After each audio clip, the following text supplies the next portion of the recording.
Muy buenas tardes, soy Desiree Navarro y es un placer saludarlos como todos los jueves.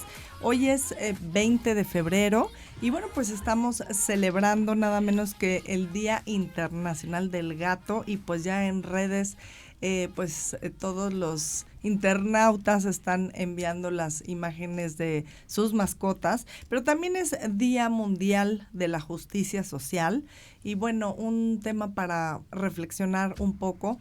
Sobre todo en este programa que vamos a hablar hoy acerca de los feminicidios y pues para irnos rápidamente porque tenemos muchos temas que comentar al respecto, quiero presentarles nada menos que a Arcadio Andrade. Él es presidente de Fundación Andrade, es también asesor político y es hijo de la MX. Bienvenido, Arcadio, ¿cómo estás? Bien, encantado de estar aquí con ustedes como cada jueves, que de repente me invitan y fascinado de poder compartir micrófonos contigo y con la audiencia de las hijas y de los hijos de la MX para que se conecten en friega y puedan disfrutar de este programa. Así es, y les recordamos, nuestra nueva cuenta que es @hijas-e-hijos-mx para que nos puedan seguir, mandar todas sus preguntas. Y bueno, estamos transmitiendo desde la señal de Mood TV por Instagram, Spotify, Facebook, YouTube, Dailymotion y también en Twitter. Así es que les vamos a agradecer mucho sus comentarios y también las preguntas que nos hagan el día de hoy. Y pues a mí me gustaría presentar a nuestra primera invitada. Ella es Liet Miguel, ya ha estado con nosotros aquí en el programa, ya digamos que es recurrente y es de casa por toda la información que viene siempre tan oportuna a darnos. Ella es activista social, feminista y defensora de los derechos humanos de las mujeres desde hace más de 25 años. Tiene también 15 años de experiencia impartiendo talleres sobre género, equidad, violencia hacia la mujer y trabajo en el hogar no remunerado. En 2012 impulsó una iniciativa ciudadana de ley para el reconocimiento del trabajo doméstico. Dirigente de la organización social Congreso Popular Social y Ciudadano de la Ciudad de México, en 2017 creó la Escuela Popular de Mujeres Trabajadoras de la Ciudad de México y estudió lengua y literaturas hispanas en la UNAM. Radica en Tlalpan y desde 2018 se desempeña como concejal de la alcaldía de Tlalpan. Y pues a mí me gustaría que le demos la bienvenida a Liet Miguel, que pues es una gran, persona aliada a este programa. Muchas gracias. Muchas gracias, Desiree. Agradecerte el espacio y algo muy bonito que dijiste que es de casa. Sí. Eso me da mucha confianza y sé que puedo contar contigo como amiga para muchas cosas que vienen adelante, ¿no? Así es, y bueno, pues sobre todo algunos de los temas que estamos viviendo en estos momentos en el país. Y es por eso que también quiero presentarles el día de hoy, que también ya ha estado aquí con nosotros en el programa y bueno, hoy con un tema que a todos nos interesa, que a todos nos preocupa y del cual estamos pendientes. Él es el regidor Edgar Moisés Martínez Sánchez, es oriundo del pueblo originario de Santiago Zapotitlán, Tláhuac. Tiene estudios en economía por la UNAM, ha sido profesor de historia, también director general de desarrollo social, funcionario público en varias ocasiones en la alcaldía de Tláhuac. Participó en 2017 en la redacción de la Constitución Política de la Ciudad de México. Es luchador social y defensor de los derechos de los pueblos y comunidades originarias. Actualmente es concejal de la alcaldía Tláhuac, presidiendo la Comisión de Desarrollo Social y Participación Ciudadana. Y pues me gustaría que todos le diéramos un fuerte aplauso y la bienvenida por estar hoy con nosotros, regidor Edgar Moisés Martínez. Gracias. Gracias, concejal todavía. Ah, bueno, sí, concejal. Sí, concejal de la alcaldía de Tláhuac. Así es. Muchas gracias. Y bueno, pues estamos Pues con un tema que ha sido muy difícil para todo el país, que es precisamente los feminicidios. Y pues no solamente el de Fátima, no solamente el de Ingrid, sino también el de Blanca Itzel, el de Abril, el de Arely, el de Carla, el de Anika, el de Ana, el de Janet. Realmente son 9 los feminicidios al día en este país. Y bueno, creo que la ciudadanía ya está demasiado nerviosa, no sé cómo mencionarlo, demasiado indignada con todo este tema. Y pues a mí me gustaría preguntarle a Lied, ¿ha dolido la indolencia de este gobierno ante la indignación de los feminicidios? Han dicho que se debe al modelo neoliberal anterior. Creo que lo que menos necesita el país en estos momentos son argumentos de esta índole. Claro, decir primero que hay una insensibilidad de parte del gobierno impresionante de cuando se habla de vidas, ¿no? Y de mujeres y de niñas, ¿no? La ONU habla de 10 mujeres al día asesinadas, y una de esas 10 mujeres es niña, es menor de edad. Estamos hablando que en estos 48 días de lo que va del año, 265 mujeres han sido en feminicidio asesinadas y 20 son niñas menores de edad, ¿no? Entonces es de terror lo que estamos viviendo. Yo la última vez que vine contigo te decía que parecía que era un deporte extremo ser mujer, y no, ya no es un deporte extremo, es una cosa de terror, de querer salir a la calle. Dices, mejor me quedo en mi casa, ¿no? Y ante ese horror, esa pesadilla, hablar de neoliberalismo, cuando él mismo, o sea, el gobierno sepultó el neoliberalismo, dijo que ya no existe, entonces, ¿cómo vamos a hablar de neoliberalismo? Y es hablar también de una ignorancia impresionante en cuanto a las leyes, a lo que existe, ¿no?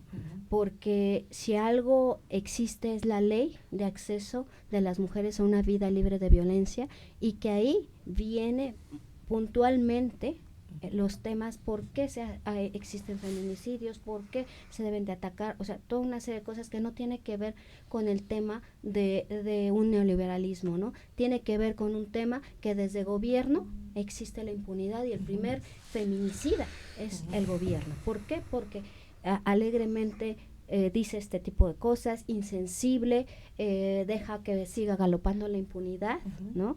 Cree que aumentando muchos años se va a lograr algo, cuando existe una incapacidad visible del propio gobierno, cuando los ministerios públicos, desde la Procuración de Justicia, no están capacitados, donde, por ejemplo, la Fiscalía es una Fiscalía de Homicidios, que cada feminicidio va a caer a la Fiscalía de Homicidios, ¿no? Y de ahí hay una unidad de feminicidio, pero resulta que todos los MPs que están ahí siguen siendo los mismos que de homicidios. No hay una especialización, no hay una capacitación. Tecnológicamente tenemos cámaras, pero que no funcionan porque no hay dinero para darles mantenimiento. Entonces no estamos diciendo el feminicidio no es por el neoliberalismo, es por la falta de incapacidad de un gobierno que no sabe reaccionar y pone un parche aquí, pone un parche acá, pone un parche allá. Y avienta, ¿no? Responsabilidades, o sea, y culpas. Nunca es responsabilidad de ellos, ¿no? La responsabilidad es de otros siempre. Entonces, eso creo yo que no es la respuesta, ¿no? Ahora estamos viendo de que los niños que no los recojan, un parche, ¿no? Los llevan a una fiscalía, es el peor lugar para llevar a un niño. Yo recuerdo que el DIF, existían protocolos, y eso está en los niños que no se recogían, se mandaban al DIF, y los tenías que ir a recoger al DIF. A mí me llegó a pasar de que llegué tardísimo a la escuela de mi hijo, y me dijeron, ¿sabe qué? Pues su hijo está en el DIF. Chin, ¿no? Sí. Pero existía, y el DIF tiene el resguardo, tiene las instalaciones para estar ahí, no en una fiscalía donde ves de todo pasar por ahí, y entonces digo, van parche sobre parche, ¿no? El tema del código, ¿no? El código federal tiene no está armonizado con todos los demás códigos, no existe una armonización. En la Ciudad de México tiene 5 causales, el federal tiene 7, y así nos podemos ir. Hay estados en que no existe, ¿no? Uh-huh. Ese es otro tema importante. Entonces, en lugar de hacer parches, creo yo, deberían de hacer una acción integral, y que por eso existe la alerta de violencia de género, uh-huh, en donde te dice que todos los niveles de gobierno, qué es lo que deben de hacer, cuáles son sus responsabilidades, y si no se acatan, cuáles son sus sanciones. Así es, ¿no? Y bueno, dice Angie Juárez, muchos saludos a Liet Miguel y Arcadio, y Bete La Cruz, saludos desde Jalisco, Jaime Cuellar, saludos desde Monterrey, Angie Juárez, saludos, Edgar Perla, Ariadna Soto, saludos desde Houston, Carmen Rodríguez, saludos desde Querétaro, Chalecos MX Tijuana, alerta, invitación a todos los colectivos a que se unan a la cadena humana nacional este domingo 23 de febrero a las 11 de la mañana, ni una menos, ni una más, ni uno menos. Diana Ontañón, saludos desde Houston y felicidades por este programa tan necesario y oportuno en este momento. Chalecos MX Tijuana, una ignorancia y una indiferencia que es peor. Y bueno, concejal, ¿por qué surgen? Si nos puede explicar cuál es el fenómeno de estos feminicidios. ¿Viene desde la educación en casa? ¿Viene desde el maltrato? Y cuando esos niños crecen se vuelven también violentos, golpeadores, no sé, etcétera. O sea, ¿cómo es que se nos está dando este fenómeno? ¿Es por culpa de las leyes? ¿Es por culpa de la impunidad? ¿Qué es lo que está pasando? Bueno, el fenómeno es evidentemente culpa de todos los niveles de gobierno en primera instancia. Yo te podría hablar, decía Liet hace un momento, antes el DIF tenía toda una estructura de protección a la infancia que se creó durante varios años y que alguien desmanteló. ¿Quién desmanteló la infraestructura del DIF? Bueno, fue una persona, nuestro actual presidente, antes jefe de gobierno, el licenciado Andrés Manuel López Obrador, desmanteló las redes del DIF. ¿Por qué se desmanteló las redes del DIF? Porque era un gasto que fue una política social del PRI, así hay que decirlo. O sea, el PRI organizaba, en el PRI se organizaban, en los DIF se organizaban los comedores, los desayunos, las guardias y custodias de los niños. Cuando viene la renovación política de la ciudad, en el gobierno, en la segunda mitad del gobierno del licenciado Andrés Manuel López Obrador, como jefe de gobierno, se empezó a desmantelar toda la red DIF de la Ciudad de México. Posteriormente, en el gobierno de Marcelo Ebrard, se creó algo que se llamaba Red Ángel, que era una red de protección que aglutinaba ciertos sectores, ciertos programas que iban dirigidos a la protección de la infancia. Por ejemplo, teníamos un seguro. ¿Cuál era ese seguro? Que todos los niños de la Ciudad de México que estuvieran inscritos en una primaria pública tenían un seguro de vida. Pareciera algo vago, pero era muy eficiente, claro, porque estaban asegurados de por vida todos los niños y tenían un seguro contra riesgos. Hoy si tu niño se te cae en una escuela pública, pues el papá paga, primero tienes que llevarlo, o ya no hay ese seguro para las escuelas. Después, se crearon en el gobierno de Miguel Ángel Mancera unas redes de igualdad sustantiva. Por decreto se crearon las unidades de igualdad sustantiva en todos los niveles de gobierno. ¿Qué eran esas unidades de igualdad sustantiva? Trataban de tener un trato para los fenómenos precisamente de atención a las mujeres, desde violencia, acoso, de dirigir la política pública hacia una perspectiva de derechos humanos hacia las mujeres. Bueno, ¿qué hizo la jefa de gobierno? El primer día de enero, después de que ella tomó posesión, desapareció esas redes de igualdad sustantiva de la ciudad. Entonces, ¿por qué las van desapareciendo? Porque creen que son sellos distintivos de los gobiernos. Claro, o sea, no hay que están quitar todo lo que estaba bien hecho. No quitan, o sea, yo no quiero decir que todo estaba bien antes de esto, pero evidentemente se podía mejorar, ¿no? Ya había una estructura y una base. Si tú sumabas todo lo que hubiera, bueno, lo fuimos desmantelando. ¿Y por qué lo fuimos desmantelando? Bueno, pues porque cada quien quiere gobernar con un sello distintivo y con un sello personal. Quiere tirar todo lo que estaba bien para poner su marca, y eso nos lleva a varios factores. Eso es desde la perspectiva de gobierno. Actualmente ya no existen visitadores. El DIF ya no tiene visitadores, las alcaldías ya no tienen visitadores, ya ni siquiera tienen la facultad para visitar o ver niños. Las alcaldías ya no tienen sistemas. No, DIF, ya no hay sistemas DIF. O sea, el sistema DIF se acabó. En las alcaldías en la Ciudad de México. En las alcaldías de la ciudad se acabó. A nivel nacional la red DIF opera con otras circunstancias, pero aquí en la Ciudad de México no hay una red de protección de derechos a la infancia, no existe la red de protección de derechos a la infancia como tal. ¿Qué existe para la protección de la infancia? Desayunos escolares y hoy mi beca para empezar, que es creo que así se llama la beca que tienen todos los niños de la ciudad, pero ya no tienen seguros. Antes había un seguro de madres jefas de familia. ¿Cómo era ese seguro? Había en muchos hogares que la mamá era la jefa de la familia, se le aseguraba. No solo se le aseguraba en una suma monetaria, sino se le daban servicios de salud básicos. Tenían derecho a la gratuidad de los hospitales, etcétera. Hoy ya no tenemos eso porque la ciudad está inscrita al INSABI, ¿no? Y tenemos cierto, varias. Perdón, pero hablando hoy del INSABI, para que vean ustedes lo bueno que es, hoy FUCAM, que lleva Así es. más de 2 décadas trabajando con mujeres que sufren cáncer de mama, pues resulta que hoy cierra sus puertas porque el INSABI ya le negó pues los recursos necesarios. Yo he trabajado personalmente con FUCAM y créanme que ha sido una de las mejores experiencias para las mujeres que sufren de cáncer de mama, estar ahí apoyadas o que pudieron haber estado apoyadas por FUCAM. Mira, y además, efectivamente yo coincido que sí, el modelo económico en general que tenemos en esta ciudad y en este país que hemos tenido los últimos 40 años, efectivamente, el modelo capitalista, el modelo neoliberal, el modelo de mercado, sí, efectivamente tiene fallos, tiene esta vorágine, pero yo lo que no comprendo es como un presidente que, bien dicen, terminó con el neoliberalismo, hoy nos dice los feminicidios, no quiero que me opaquen la rifa de un avión, los feminicidios no me pinten las puertas.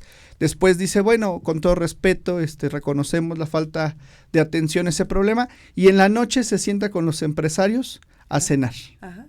Eso es incomprensible. Y es indolente, la mira, verdad. a la jefa de gobierno yo le reconozco el actuar ya después de la crisis, el manejo de la crisis, se lo reconozco. De la a la escuela riéndose como si fuera a eso iba. ¿Sí? No, y un día antes, el día que encontraron, y hablando el viernes, con la mamá de la niña. El viernes que le preguntaron, a la jefa de gobierno sobre este caso, dijo ahorita no. Sí, dijo ahorita no, y le dijeron los periodistas, oiga, hay una manifestación allá afuera, así es. ¿Podría hablar acerca de este tema? No, ahorita no. Y después, ya que está toda la crisis, yo quiero hablar un poquito de las características del pueblo de Tulyehualco. El pueblo de Tulyehualco es un pueblo muy combativo, es un pueblo de muchos derechos, que hace justicia pues conforme a sus usos y costumbres. En 1998, cuando se instaló por primera vez los gobiernos democráticos en la ciudad, se nombró una delegada. Hubo una crisis de seguridad muy parecida, un rapto, una sustracción de menores que se venía dando en la zona. La gente del pueblo se agrupó, mandaron traer entonces a la jefa delegacional, la pusieron en la plaza del pueblo y la desvistieron y la desnudaron y la arrastraron por las calles. Fue una crisis muy grande de seguridad. A partir de ahí los lugareños, la gente del lugar, empezó a tomar la seguridad en sus manos. Empezaron a instaurarse los toques de queda, empezaron a cerrarse calles, se empezó a vigilar. Tulyehualco es un pueblo muy reactivo, junto con San Juan Ixtayopan y varios pueblos desde ahí, de Xochimilco, Tlalpan, la parte cerril de Milpalta, son pueblos que se hacen esos usos y costumbres. La crisis que se pudo haber gestado en Tulyehualco pudo haber sido de proporciones mayores. Por eso los alcaldes no querían dar la cara, porque sabían que la gente estaba enardecida y está indignada. Yo quiero ser muy enfático en el sentido de que la gente pide o exige de sus autoridades ese compromiso, esa empatía. Y los alcaldes tuvieron la nula empatía de ser con la gente. Mira, el alcalde de Xochimilco tuiteó ahí, yo no voy a poder ir, va a ir gente de alto nivel, hay para arreglar la situación. Eso es inconcebible. Es inconcebible, de verdad. Exacto, o sea, es un gobierno que dijo que iba a ser diferente, que iban a ser mejores, que la indolencia se iba a acabar. Pues hoy demuestran que son peores, que hasta en eso le ganaron a todos, son más indolentes que cualquier persona. Y el alcalde de Tláhuac, bueno, ese peor. Ese ni siquiera comentó nada, mandó un comunicado ahí diciendo que pues tiene unos radares viales que le vigilan y hasta ahí. Eso fue todo lo que hicieron los alcaldes. Y bueno, pues se nos ha acabado el tiempo de este corte, pero vamos a regresar a hablar acerca del tema pues que nos ocupa a todos, a todo el país en este momento, que es el tema de Fátima. Pero Araceli Benítez, saludos, viéndolos como cada jueves. Maruca Garfia, saludos, licenciado Edgar, siempre por las causas. Diana Ontañón, en mi opinión no necesitamos más leyes y acciones, sino que empecemos por cumplir lo que realmente existe. De nada sirve hacerlas si no hay intención del gobierno de seguirlas. Araceli Benítez, ¿por qué desmanteló el DIF? ¿Cómo es posible que lo permitamos? No, Hay pues muchísimos... sí. Nos acabamos de enterar, ¿no? Hay muchísimos problemas intrafamiliares. ¿Qué podemos hacer? Quieren desaparecer lo que ya no funcionaba, lo que sí funcionaba, es egoísmo puro. Alberto Muñoz, saludos. Carmen Rodríguez, en lugar de penas más duras se requiere la creación de un organismo alterno especializado en prevención y combate a los feminicidios. Es un cambio más complejo. Laura Velasco, saludos. Y bueno, pues tenemos muchos saludos, mucha gente viéndolo. También Arcadio en Twitter tiene algunos comentarios, pero vamos a un corte, regresamos en un minuto. Estamos hablando con los concejales Liet Miguel y con Edgar Moisés Martínez. Regresamos, está también aquí con nosotros Arcadio Andrade.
Pues ya estamos de regreso en el programa Hijas de la MX. Soy Desiree Navarro y estamos transmitiendo desde la señal de Mood TV a través de Instagram, Spotify, Facebook, YouTube, Dailymotion, Twitter.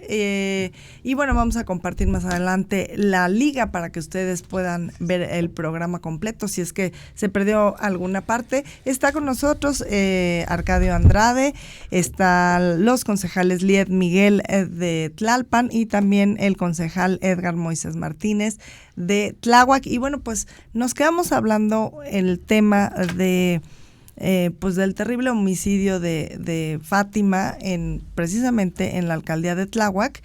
Y pues, a ver, todo el país quiere saber quién fue, o sea, ¿por qué? ¿Quién fue la persona que la sustrajo? ¿Era familiar? ¿No era familiar? ¿Están encarcelados ya? ¿Están en proceso? ¿Qué está pasando?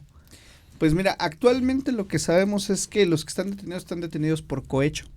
No existe orden de aprehensión sobre algún delito que sea tipificado. Es entendible porque las investigaciones están en curso. O sea, realmente no sabemos ni la ubicación de tiempo, modo y lugar de estas personas. Y eso sería muy triste y muy lamentable. En casos pasados la Fiscalía ha tenido que dejar libres delincuentes, narcotraficantes, narcomenudistas grandes, precisamente por no poder acreditar tiempo, modo y lugar de las aprehensiones. En este sentido, hasta lo que se sabe hasta el momento es que están detenidos por cohecho. Se sabe de las declaraciones de una tía de los presuntos homicidas, pero en realidad no se ha seguido el protocolo o la cadena de custodia debida de manera jurídica. ¿Qué va a pasar ahí? Necesita... ¿Qué va a quedar impune? ¿Eso es culpa de quién? Mire, ahí el problema que se va a llevar, seguramente lo que están ahorita en este momento tratando de resolver, es primero el convenio de colaboración. Hasta este momento no había colaboración todavía entre las fiscalías, o sea, no había formalmente un escrito que dijera va a haber una aprehensión y una captura. Y segundo, para tener esa orden, pues el Ministerio Público tiene que acreditar que efectivamente el delito fue cometido. Hasta ahora no han encontrado el móvil, no han encontrado muchas situaciones ahí que tendrán que probarse en su momento. El crimen existe, es lamentable, creo que tiene que juzgarse con el mayor rigor. Claro, por supuesto. Sin embargo, hemos visto que la Fiscalía de la Ciudad comete una serie de tropelías, filtraciones, declaraciones que no deben de ser, no han cuidado debidamente ese proceso y por la justicia que debe de hacerse hacia la menor, creo que el mínimo respeto que se debe es que caiga todo el peso de la ley sobre esa gente. También de lo que se trata aquí es de que esto no quede impune, porque hoy visibilizamos el crimen de Fátima y de varias compañeras que han caído en esta situación, pero hay muchas cosas que no visibilizamos, que no sabemos. Hay gente que nos aparece diario, que no tiene una identidad, que son hombres, que son mujeres que nos están yendo a tirar ahí a las alcaldías, a estas zonas irregulares, a estos lugares y que no tienen justicia. Yo si tuviera que mencionar un culpable, diría como en otros crímenes, fue el Estado. Efectivamente es el Estado, el culpable es el Estado. Fallido, el Estado fallido que estamos que tenemos, viviendo. Exactamente. Ese es el verdadero culpable. Lo dije ayer, estamos viviendo un Estado fallido y por eso es que pues estamos viviendo lo que estamos viviendo. Lied, ¿qué pasó esta semana? Todas las diputadas, sin excepciones partidistas, se unieron para pedir un alto a la violencia de género y dijeron, si no hay paz para las mujeres, no habrá paz para el gobierno tampoco. Pero justamente toda esta situación se da cuando deciden desaparecer la figura de feminicidio. ¿Cuál es el contexto? ¿Qué es lo que está pasando? ¿De qué sirve que se promulguen las diputadas, que alcen la voz? ¿Sirve de algo? ¿No sirve de nada? Yo creo que ahí, primero, la declaración de Gers Manero, del fiscal, es muy desafortunada porque pues revela... Perdón. Uy. No. Ahí está. Ya ahí está. ¿No? Bueno. Revela mucho desconocimiento, ¿no? Sí. Porque ya lo hemos dicho, el que a nivel federal el código federal marca 7 causales, ¿no? O sea, primero como aclarar un poquito de dónde viene el feminicidio, ¿no? O sea, ¿qué es el feminicidio? Entonces, ya se ha hablado mucho de que gracias a Marcela Lagarde acuña el término, pero es el término nada más. Fue a partir de Teresa Enchaustegui, después de 20 años de estar viendo las características de los homicidios en ese momento de mujeres, sacan 7 causales, después eso es una investigación y es la forma en que se tipifica el feminicidio. Son 7 causales. El artículo 325, ¿no? Por eso yo digo que es la incapacidad, porque el 325 no te dice, tiene que cumplir los 7. No, dice, con que cumpla uno de las 7 causales, ya es feminicidio. es suficiente. Y entonces de momento oír al fiscal que dice, es que es bien difícil, es bien difícil si uno acerca esas 7 causales en el caso de Fátima, es un feminicidio. Se acabó. Infantil, ¿no? ¿Por qué? porque el feminicidio, una de las causales es que haya tenido una relación previa con su victimario. Ahí está. No importa si era tío, conocido, lo que sea, vecino, conocido, sobrino, lo que haya sido, hay una relación previa ahí, y entonces es tipificación como feminicidio. O sea, es muy claro el tema. Otra de las tipificaciones, la niña fue violada. Una de las tipificaciones es el tema de la violación, ¿no? El exhibir el cuerpo, o sea, lo fueron a depositar en una bolsa afuera para que todo el mundo lo vea. Esas son causales. Entonces se me hace muy extraño que un fiscal, nada más poniendo este ejemplo que nos indignó demasiado, ¿no? No pueda o esté diciendo que no pueden. Es muy difícil tipificar el feminicidio. Ahorita, aquí en lo que estamos hablando, ya le dimos 3 causales para feminicidio, ¿no? Y no somos fiscales. Y no somos fiscales. Entonces, eso es muy somos grave. gente con sentido O sea, común. Eso es muy grave porque no, lo que demuestran es esa incapacidad, o sea, esa falta de compromiso y de voluntad y política, de ¿no? voluntad política, Sí. y que realmente capaciten a la gente. O sea, no hay. Nosotros llevamos un caso de feminicidio de Tlalpan, ¿no? Que fue en julio del año pasado. Sí, por ahí lo tengo registrado. Y entonces, a esta fecha ya, pues, ¿cuántos meses lleva? No acabamos de integrar carpeta, ¿no? No acabamos de integrar carpeta. Están todavía en que si pueden hacer la telefonía y que si no sé cuál cosa, ¿no? Nos han cambiado 4 veces los ministerios públicos, 4 veces. ¿Eso qué te implica? Que se implica retrase todo. Que vuelvan a iniciar. Claro. Nosotros hemos pugnado por el tema de una unidad especializada. Por supuesto. Para por supuesto el tema que de sí. feminicidio y desapariciones, que no es menor el tema de desapariciones. El Observatorio Nacional de 2015 de feminicidios, el Observatorio Nacional de Feminicidios, de 2015 a la fecha ha registrado alrededor de 2.900 mujeres desaparecidas, en las que al menos, ¿no? El 60% son niñas. Ahora, esta pregunta es para los 3 también, Arcadio. ¿Es por falta de recursos, porque se están quedando con todo el presupuesto y esto es lo que estamos viendo los resultados? ¿Es porque quieren crear caos en el país para poder hacer lo que les venga en gana? ¿Cuál es el motivo, digamos, oculto? ¿O simplemente son indolentes, no les importa en lo más mínimo las son unos mujeres? hijos de la chingada, ¿no? También. Pues sí, en español. A ver, en el tema, tocaste 2 puntos que creo que habría que desmenuzarlo a reserva de lo que ustedes opinen. Uno, en el tema del subejercicio. El tema del subejercicio es un tema muy grave que está pasando con muchos gobiernos de Morena. ¿Qué está pasando? Que estamos teniendo muchos problemas porque el problemas económicos en las zonas, obviamente en los municipios, en los estados, porque no hay flujo no hay líquido, ¿no? Tan solo en Veracruz la semana pasada se protestaron varios empresarios veracruzanos porque están trayendo de Veracruz a otras empresas para ejecutar programas.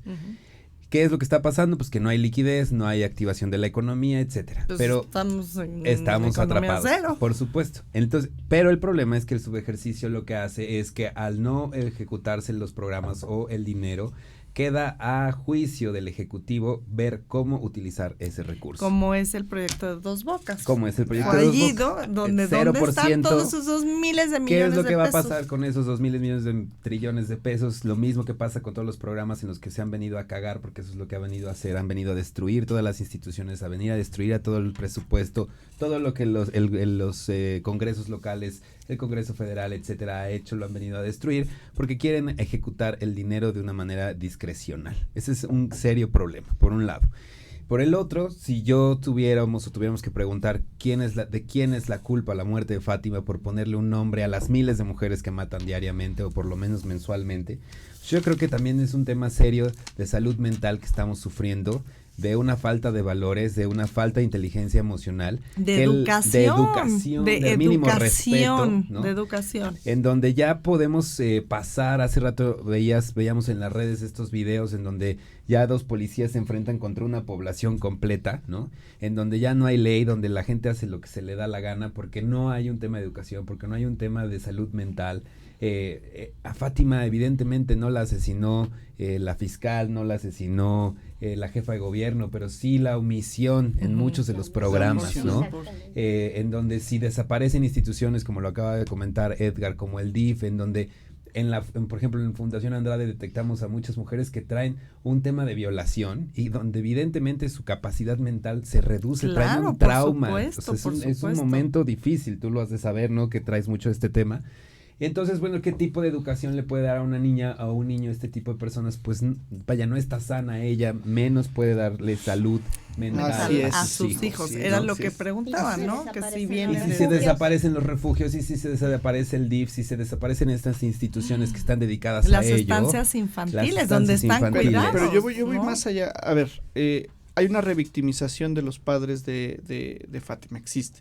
El DIF, que es el encargado de procurar la estabilidad familiar, de hacer bien su tarea, sale con un boletín a decir, sí, efectivamente, los trastornos y la capacidad de violencia. Oye, pero con el afán de no sé, si ya lo sabías, si ya lo tenías, ¿por qué no actuaste? ¿Por qué no actuaste? ¿Por qué no le quitaste a la niña? Y ahí es donde vemos que la omisión mata, pero la corrupción más. Eso es corrupción, la ignorancia de publicar situaciones. Ahí me gustaría detenerme un poco porque si recordamos bien, desapareció el tema de las estancias infantiles, lo hemos platicado. El tema de los refugios. Hace poco, en diciembre, hubo una modificación a la ley de las mujeres a una vida libre de violencia con el tema de que les decía a las alcaldías que hicieran unidades de género. A la fecha no han hecho nada, ¿no? A mí me sorprende, yo lo pongo y me lo llevo hasta lo más pequeñito, que es la alcaldía de Tlalpan, ¿no? En donde le dijeron, haz la unidad de género, que es una cuestión de una dirección general con presupuesto, con políticas públicas. ¿Y qué hace? Prefiere gastarse, en serio, 9 millones en publicidad para que la promocione de que está trabajando muy bien, ¿no? Y no le destina ese dinero a una unidad de género, ¿no? O sea, es increíble la negligencia, la omisión, y yo coincido y yo estoy convencida, creo que contigo, Des, y con Edgar, contigo, en donde para mí el primer feminicida es el Estado por las omisiones y las incapacidades. Dime tú, Desiree, en esta semana justo la diputada Anilú Ingram, hija también de la MX, presentaba un punto de acuerdo en la Cámara. ¿Qué vamos a hacer con todos esos hijos de madres que son asesinadas, ¿no? Claro. Donde hoy en día no tenemos un registro de esos niños. Se estima que son alrededor de 3,000 niños que quedan en orfandad. Que evidentemente, ¿qué clase de educación, qué clase de valores, qué clase de formación y cuidados van a recibir? Su integridad física. Estamos hablando, ojalá nos equivoquemos, de 3,000 potenciales asesinos, ladrones. O víctimas, víctimas. Porque un feminicidio no solamente es la mujer, es los hijos y la familia. Por supuesto. ¿No? Pero ¿qué estamos haciendo por la familia? Exacto. A ver, ya le fallamos a Fátima, ya le fallamos a Ingrid, ya le fallamos a todas ellas. ¿Qué vamos a hacer como sociedad? Pero sobre todo como gobierno. Sociedad también, porque de verdad nos estamos acostumbrando a la violencia, y si seguimos consumiendo violencia, nosotros mismos vamos a ser violentos, ¿no? Claro, entonces es muy grave el tema de parar esta violencia, no nada más por el propio Estado o el gobierno, sino como sociedad. Hubiera cambiado realmente una situación si oyes, en el caso de Fátima, si oyes que están pasando cosas y nadie se da cuenta, no puedo creer eso, que nadie se dé cuenta. Yo tampoco. Y ahí es doble, porque los victimarios también tienen hijos, tienen 2 pequeños de los cuales no sabemos nada hasta el momento. Hasta hoy ahorita no sabemos nada. Dónde están, quién tiene esa custodia, cómo están esos niños, porque esos niños también son víctimas y van a ser víctimas fuertes de este caso, como lo son los demás hijos que tiene la mamá de Fátima. Ya debería de estarse implementando toda una política alrededor de ese círculo, del círculo familiar y del círculo cercano a la familia, o sea, en las casas, con los vecinos, problemas de concientización que no se están haciendo. O sea, si a nosotros nos quieren decir que el protocolo que sí se siguió, no es cierto. El protocolo primario es atender tanto a los padres, a los hijos Así y es. al círculo del que cercano, te rodeas. claro. Y hasta ahorita yo no he visto a nadie de la alcaldía, de las alcaldías o del gobierno de la ciudad haciendo eso. Edgar, a ver, tenemos dudas. ¿Fue la señora de las papitas o fue un familiar? Mira, ahí te diría, te voy a leer nada más el tuit de la Fiscalía de la Ciudad de México para que lo veas. Dice: la Fiscalía General de la Ciudad de México se allega de todos los elementos posibles para llevar ante la justicia a quienes participaron en la sustracción y muerte de una menor de edad en la alcaldía de Tláhuac. La institución no permitirá que estos hechos queden impunes. Termina con el hashtag Justicia para Fátima. Dice el otro tuit: los indicios recabados por personal de servicios periciales de la Fiscalía, integrados en la indagatoria por la probable comisión del delito de secuestro con el propósito de causar daño, son fundamentales para la investigación. ¿Qué está diciendo la Fiscalía? Que no tiene claridad. Ay, que está llegando, verdad, bien lo no dijo puede Juliet, ser. a llegar una carpeta por feminicidio, Claro. primero no es sencillo. Si para llegar una por homicidio simple, no es sencillo. Ajá. Aquí hay dos agravantes. Es una niña que sufrió violación, ¿no? Una niña que sufrió violación que la protegen dos leyes, o la tendrían que haber protegido dos leyes fundamentalmente. Los derechos de los niños y de la infancia, y después la parte del feminicidio. En ese sentido, a llegar a armonizar y complementar eso no es sencillo. O sea, un delito contra un menor es muy complicado de llevar porque necesitas personal especializado, capacitado en toda la atención.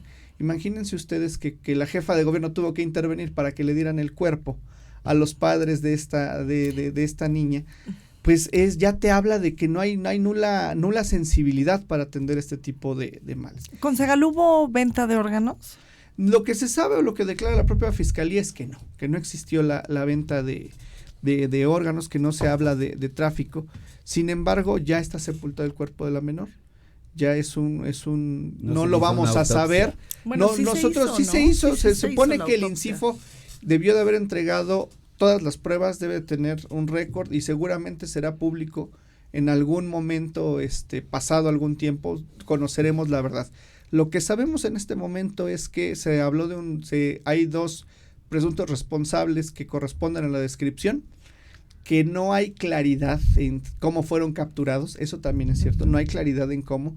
Se hablaba de un operativo y hoy por la mañana sale la tía a decir yo los llevé, ¿no? Salen declaraciones de la tía que dice yo los llevé, yo los presenté contra la justicia. Ahí creo que esta cuestión de revolver tanto es también parte de todas esas fugas que existen dentro de las propias fiscalías. Se filtran cosas, y entonces no acabamos de entender qué es lo que está pasando, ¿no? Y creo que ese es parte también del problema, el que se está filtrando y filtrando y que no se esté cuidando el caso. Y no se esté cuidando pulcramente el tema de una secrecía porque está en investigación, ¿no? O sea, eso sí, para mí sí es muy grave. Yo me indigno cuando, por ejemplo, con Ingrid, pues filtraron estas imágenes tan fuertes, ¿no? Y insisto, si nosotros como sociedad seguimos consumiendo la violencia, nosotros somos el resultado finalmente de esa misma violencia. Lied, en el caso de Ingrid, ¿fue su pareja amorosa la que está ya preso? Bueno, eso de que ya está preso, no lo sé, porque después desapareció la información. Lo que sí entiendo que es evidente que es un presunto feminicida y que entiendo que está haciéndose la carpeta de investigación, pero insisto, el caso de Ingrid, otros casos, ¿no? El de Pamela, o sea, varios casos que han salido a la luz, hay cierta diligencia porque los medios están ahí, pero hay otros en los que miles que no fueron noticia y que después de un año, 3 años, 4 años, todavía seguimos en esa parte. Dice Yuyas Osir, pero aclaremos, empatía no es hacer show como el que hizo hoy Sergio Mayer. Parece burla, no aporta en nada una conferencia donde va y chilla. Así el nivel de nuestras autoridades. Y ve de la Cruz, no pidiendo imposibles hasta con que los organismos hagan su trabajo. Fiscalía tiene protocolos a seguir, que integren carpetas e investiguen, podría hacer algo para empezar. Angie Juárez, saludos a todos y que se pongan a trabajar, los demás debemos presionar. apoyemos a los concejales. Tlatoani, fuerte abrazo, Edgar, digna representación de Tláhuac. Jorge Suárez, saludos de Cire, muchas gracias Jorge. Chalecos MX, excelente programa. Carmen Rodríguez, Arcadio, saludos, besos y abrazos a todos. Convoquen un día sin nosotras, esto es el lunes 9 de marzo, un día sin nosotras. Roberto Yáñez, saludos. Flor Rodríguez, saludos. Iveta La Cruz. Bueno, pues tenemos muchísimos mensajes. Ivette de la Cruz, en el delito de Ingrid hay flagrancia, sería una pena que no proceda. Y bueno, pues creo que se nos ha acabado el tiempo, ¿verdad, Arcadio? ¿Ya tan rápido? ¿Ya? ¿Sí? No, nos queda corte, sí, ay, ya no nos manden a corte, oigan, a ver, vamos a un corte y regresamos en 1 minuto. Ya no nos manden a corte.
De regreso, soy Desiree Navarro, estamos en el programa Hijas de la MX que se transmite por la señal de Mood TV y bueno, está con nosotros Arcadio Andrade, él es presidente de Fundación Andrade, él es también hijo de la MX y asesor político. Está con nosotros también la concejal Lied Miguel, es activista de los derechos humanos de la mujer, y está con nosotros también el concejal Edgar Moisés Martínez, él es concejal de Tláhuac y estamos hablando acerca de este tema de los feminicidios y pues en específicamente estos que fueron tan grotescos y que causaron tanta indignidad en todo el país como es el caso de Fátima y de Ingrid. Pero nos estaba comentando en el corte Edgar acerca de ¿cuál fue el móvil? ¿Por qué mataron y violaron a Fátima, ¿no? A esta niña. Sí. Lo que sabemos por los trascendidos es que el imputado tiene un perfil sociópata, que no es un tema por algún móvil en particular, sino es un tema mental, no es un tema, es lo que se sabe por los trascendidos. Vuelvo a repetir, yo no pretendo hacer un juicio de la persona, pero es lo que sabemos o lo que sale por estas filtraciones que no ha cuidado la fiscalía. Pero yo decía que yo tengo una preocupación. La primera preocupación es que la carpeta no se allegue bien de los elementos necesarios y eso cause más indignación en la población. Y en una comunidad como la de Tláhuac y Tulyehualco, eso sería, catastrófico, porque la gente tomaría esa rabia en sus manos y la haría de manifiesto. Yo te pongo en contexto. El papá de la niña, el señor Luis, es un representante de organización de mototaxis de Tláhuac, de La Habana, me parece. El señor cuenta con el apoyo y el respaldo de todo el gremio mototaxista en la alcaldía, que es un gremio que, fíjate, está invisibilizado, está estigmatizado. En la alcaldía de Tláhuac en 2016 tuvimos el abatimiento de Felipe Pérez Luna, alias El Ojos. Desde entonces no dejamos de ser nota roja. Las administraciones tuvieron incluso esa nota de estar allegados a células criminales. Vimos lo que nunca se había visto en la ciudad, cierres con vehículos, etcétera. Y el sector del mototaxismo fue un sector estigmatizado, porque hay gente buena ahí en ese sector que lucha por salir adelante, pero el gobierno no los quiere regularizar. Y entonces tenemos ahí un doble problema. Porque se acaba el negocio para Se alguien. acaba el negocio, lo que decíamos. Se acaba el negocio y la renta política. Pero decíamos que ya no iba a haber corrupción. Decíamos que iba a ser diferente. Entonces no se quiere regularizar a este gremio. Y lo que viene a pasar es lo siguiente. Este gremio pues se hace valer, se hace alzar la voz. En Tláhuac estamos hablando de cerca de 8,000 mototaxis, 8,000 familias que dependen de ese servicio.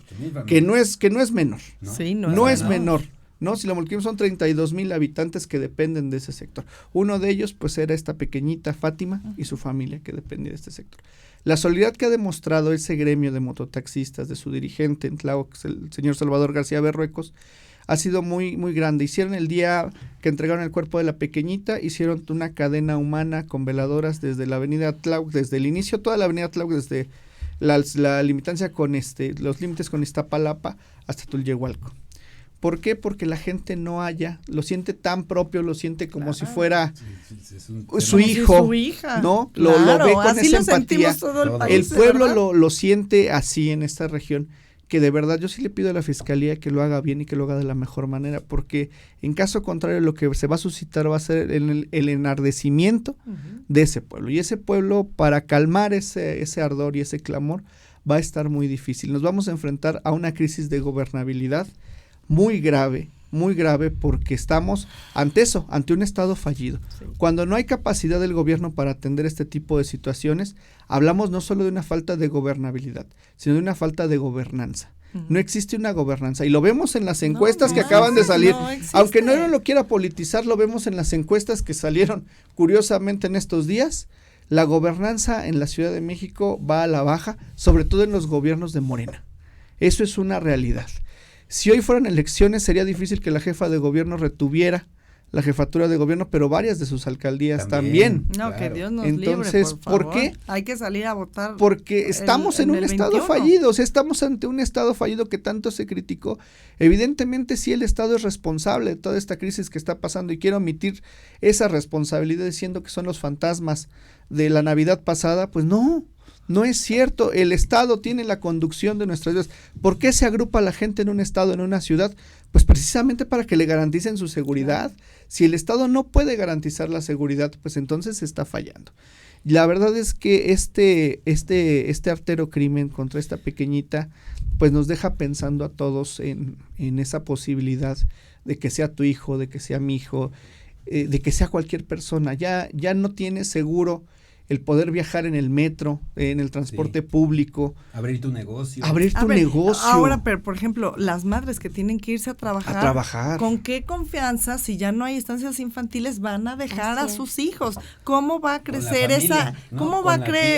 crecer esa economía familiar si no te puedes ir a trabajar, si no puedes educarte, tomar cursos, porque tienes que cuidar a tus hijos? Y Liet, también preguntarte, bueno, en el caso de Ingrid, la verdad es que desollar a una persona, ¿no? Tirar sus órganos por el excusado delante de un menor, o sea, ¿qué nos está pasando? Y así como decía Edgar, va a haber un levantamiento. A mí lo que me da miedo es que de verdad haya un levantamiento, pero en todo el país, porque la gente verdaderamente ya está harta, está cansada y tiene miedo. Yo creo que ahí como sociedad sí tenemos que replantearnos muchas cosas, porque no es nada más el gobierno. El gobierno ya demostró incapacidad, pero como sociedad creo que debemos detenernos un poco, porque Rita Zagato dice y menciona que una de las formas de generar terror, pánico a una sociedad es el cuerpo de las mujeres, porque son las más vulnerables en todos los sentidos. Entonces, si nos están aterrorizando con cada vez cosas más terribles, siniestras, espantosas, quieren crear caos, quieren crear una situación de psicosis. ¿Qué es lo que está pasando en el sentido de las mujeres tenemos miedo, pero los hombres, incluidos ellos, dicen, bueno, si le hicieron eso a una mujer, ¿qué no me va a hacer? Él me va a pasar a mí. pero no, puede ser mi hija, mi hermana, mi amiga, mi quien sea, madre. pero los excesos que estamos viviendo es algo como para replantearse y pensar realmente en exigir de otra forma, exigir desde el territorio, desde donde estamos, y no parar de exigir. O sea, una cosa es exigir, ¿no? Y otra cosa es que dijéramos vamos a hacer la guerra. No. Exigir y exigir y no dejar de exigir. Pero bueno, acaban de presentar también su decálogo, ¿no? Y viene la cartilla sí, moral. el decálogo y la cartilla moral. Ese decálogo, no soy tan experta, pero para mí es una verdadera basura. Ayer estuve con Marcela Lagarde escuchándola y ella y planteaba algo muy interesante y que es verdad. Una moral, ya no podemos hablar de una moral, ni que venga ni que nos construyan una moral. Lo que tenemos que hacer es una ética. Y eso es lo que debemos de impulsar desde la sociedad, una ética. Porque la moral es la moral de quién, ¿no? Porque finalmente las morales vienen siendo las de los grupos hegemónicos o de lo que tú quieres, grupos políticos. En cambio, una ética es un comportamiento personal en donde nadie te ve, ¿no? Y tú estás actuando honestamente, estás actuando correctamente. Entonces, lo que deberemos impulsar es una ética. Yo coincido plenamente con Marcela Lagarde en ese sentido, ¿no? La moral no, es una cuestión de construir entre todos una ética diferente en donde sí existan el tema de la honestidad, que sí exista el tema de no robar, el respeto. Es una ética de comportamiento lo que necesitamos en esta sociedad y eso nos toca como sociedad armarlo. ¿Cuáles son, cómo construirían ustedes un verdadero decálogo? Mira, pues tendría que ser fuera de esta cultura de la amnistía malentendida. Sí. ¿Por qué? Totalmente. Porque estamos encerrados en un gobierno que da amnistía. Que da amnistía a malentendida. Porque una amnistía se construye... Porque el Bastero hoy le regresaron 19 millones de pesos. De entrada. Así que muy amnísticos que sean, pues tampoco... De entrada, esa es una amnistía malentendida. Esa amnistía VIP. Porque lo estamos entendiendo mal. Retomemos lo que decía Javier Sicilia, ¿no? En el gobierno de Graco Ramírez en Cuernavaca, cuando se dan todas estas muertes, cuando le matan a su hijo, ¿qué decía? Llamemos a la reconciliación de entrada a un gobierno de reconciliación. Y nosotros estamos llamando a un gobierno de polarización. O desde el Ejecutivo se está llamando a un gobierno de polarización entre chairos y fifís y demás calificativos que se le puedan ocurrir en la mañana. Y después de un gobierno de reconciliación, hablemos del perdón. Pero no del perdón de yo te disculpo a ti por lo que has hecho. No. De un perdón primero del Estado hacia las víctimas. Esa es la primera amnistía que o el primer ingrediente que debe de estar. El Estado debe de reconocer su falta hacia con las víctimas. Una vez que eso se recupere, se resarza, tendríamos que buscar justicia para esas víctimas. Y una vez que eso transgreda, entonces sí veamos la amnistía. La amnistía entendida en términos del que roba para comer, en términos del que roba porque no hay medicinas en el país. Sí. O sea, veamos ya las cosas en su justa dimensión. Y posteriormente hagamos una gran reforma. O sea, yo sí estoy de acuerdo que nuestro sistema penal requiere una gran reforma, pero no una reforma de más años. Requiere una reforma de eficacia. Que no haya impunidad. Yo ahí coincido contigo. O sea, el ampliar los años no te resuelve nada. ¿De qué nos sirve que amplíen los años si no pueden sigue las omisiones? Mira, entonces, si las penas fueran, la justicia fuera rápida y ejemplar. Pronta y expedita. Punto. Con eso sería suficiente. Dinero se le puede invertir al sistema judicial, muchísimo dinero. Sí, claro. Se le invierte en grandes cantidades al sistema judicial, sin embargo no es suficiente. Se le puede destinar el porcentaje que dice la OCDE del Producto Interno Bruto, que son 3 puntos del Producto Interno Bruto al sistema judicial. Sí, en México, ¿cuánto le destina? 0.7% al sistema judicial. Mira, entendido todo el sistema judicial. Hasta que lo yo tengamos, un porque ejemplo está aquí por desaparecer. En el tema de el feminicidio, en donde existe ya el término de feminicidio, existe el protocolo de feminicidio, la alerta de violencia de género, que viene en una ley que te dice qué hacer y qué no hacer. responsabilidades. ¿Y qué pasó? Lo que sucedió es que prefirieron lanzar una alerta de violencia hacia las mujeres, ¿no? Así se llama, que más que una alerta es un asunto de declaratoria de emergencia, ¿no? Uh-huh. En lugar de sí atender esa alerta de género. La CONAVIM se negó a declararla. Un juez le dijo, declárala. Ah, no, pues mete un recurso de revisión para atorarla. Está en litigio la verdadera alerta de violencia de género, y entonces la doctora Claudia, digo, yo no quiero minimizar su preocupación, ¿no? Y el avance que hubo, pero es una declaratoria de emergencia que se queda en el asunto de la violencia sexual. En delitos graves como feminicidio y como desaparición de niñas no existe nada. Entonces es un paso importante. Sí, ya tenemos una ley Olimpia, sí, qué bueno, o sea, eso nos va a ayudar, pero sí sería genial que la doctora Claudia incorporara a esa declaratoria el asunto de feminicidio y el asunto de desaparición, o que la CONAVIM retire su recurso y se proceda. Y entonces se implemente. Pues sí, pero alerta, para su ¿no? discurso y para su informe de gobierno y para sus próximas elecciones eso no favorece nada, ¿no? No vende electoralmente. No vende electoralmente. Esa es la gran realidad y la triste realidad que vivimos en nuestro México.